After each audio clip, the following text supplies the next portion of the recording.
Tom. Thank you. Tom Thiersch, Jefferson County. We heard earlier in the presentation that, well, let me back up for a second. If I am stopped at a traffic checkpoint and I'm the driver of the vehicle, I heard that I'm required to show my driver's license and identify myself, basically. Now, this is not a traffic stop when this occurs.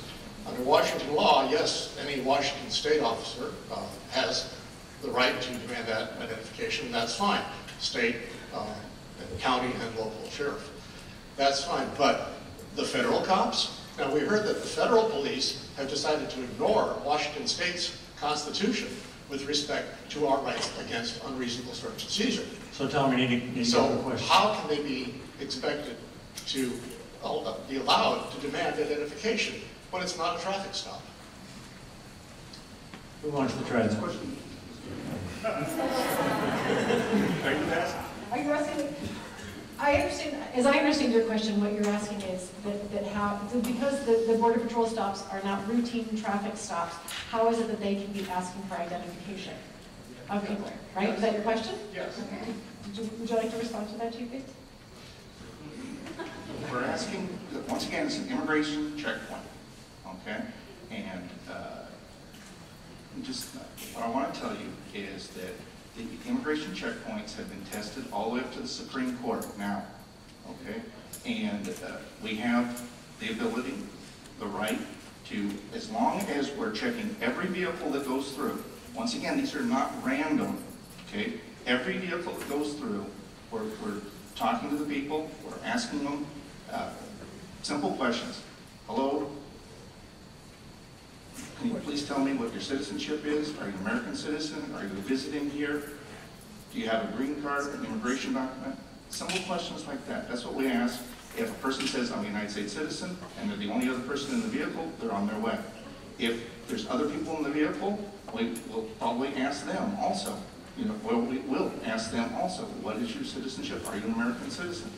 If they say, I'm an American citizen, on their way. If they are a resident alien and they present their green card, their resident alien card, on their way. If there's somebody who says, hi, I'm visiting from Great Britain, I'm visiting from Switzerland, and they present their passport, they're on their way. Okay. It is a requirement of law for individuals who are resident aliens in the United States to present their immigration documents to an immigration inspector.